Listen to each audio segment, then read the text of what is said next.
Time travel might seem like science fiction, but in the streets of Kolkata, the past and present are colliding in ways that challenge everything we think we know about progress, power, and the ghosts of colonialism. That is the tale in Alexander and Aadriti. You know, what makes this story so fascinating is how it uses this supernatural encounter to tackle some really heavy themes about gender equality and social change. Let me set the scene here. We have Aadriti, this brilliant graduate student, wandering through old Kolkata after receiving what feels like a life-shattering rejection letter, and then something extraordinary happens in this crumbling colonial building with its overgrown garden. It's almost like the setting itself is a character, this liminal space between past and present. Well, that's exactly what makes this encounter so powerful. She meets the ghost of Alexander Duff, this Scottish missionary from the 1800s who founded one of India's most prestigious educational institutions. But here's what's fascinating.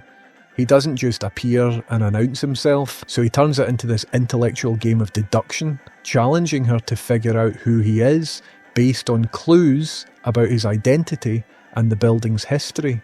It's like, imagine suddenly finding yourself in a conversation with someone wearing 19th century clothes who seems to know more about you than they should. That must create such an interesting power dynamic. I mean, here's this young Indian woman face to face with someone who represents both educational progress and colonial oppression. And that's where things get really complex. You see, Alexander Duff was known for establishing modern English education in India, but, and this is crucial, his methods were deeply rooted in colonial ideology. The way the story handles this tension must be fascinating, especially when we fast forward to see Aadriti return as a 60-year-old woman. That's when the power dynamic completely shifts. The older Aadriti comes back with decades of lived experience and wisdom, ready to challenge Alexander's entire worldview. She's seen firsthand how colonial education systems have both empowered and limited women in Indian society. Well, speaking of education and empowerment, how does the story address the ongoing impact of these colonial systems? Do you know what's really interesting about that? Through their conversations, we see how certain colonial attitudes about women's education persist even today.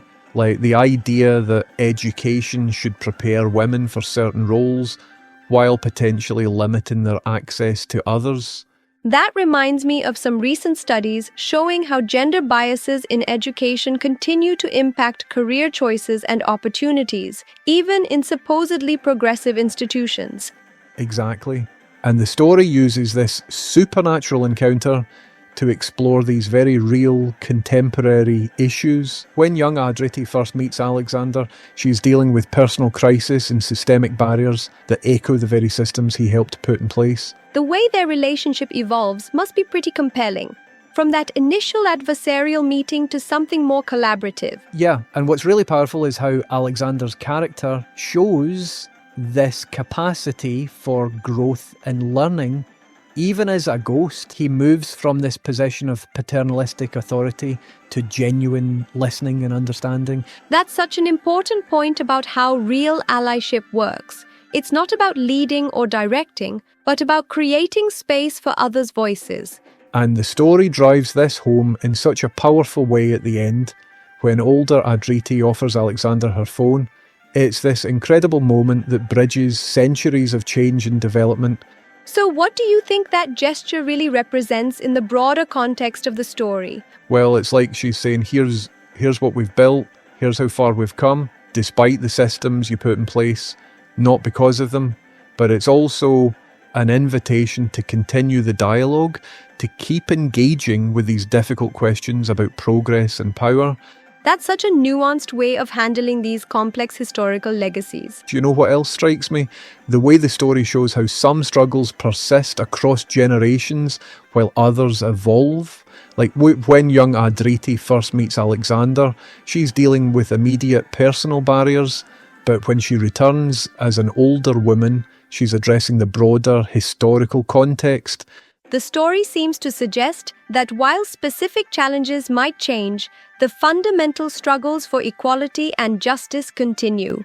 Exactly. And it raises these fascinating questions about progress. Are we really as far removed from these historical issues as we'd like to think? Or are we still dealing with their echoes in new forms? That's particularly relevant given current debates about decolonizing education and institutions. And here's what I think is the most powerful message of the story. Real change requires both looking back and moving forward. It's not about erasing history or simply condemning historical figures. It's about understanding how past actions continue to shape our present and using that knowledge to create meaningful change.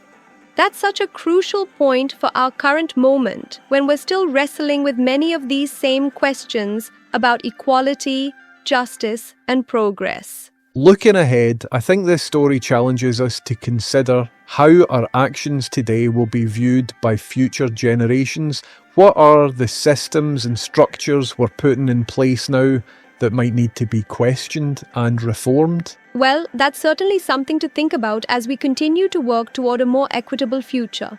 It is also a much healthier and balanced approach than the crude, childish, knee-jerk reactions of the cancel culture brigades. And maybe that's the real ghost story here. Not the supernatural encounter itself, but the way the past continues to haunt our present, shaping our institutions and attitudes in ways we're only beginning to understand. Alexander Aadriti by Tannishtha Bannerjee and P.T. Rose is available in paperback from LuLu.com.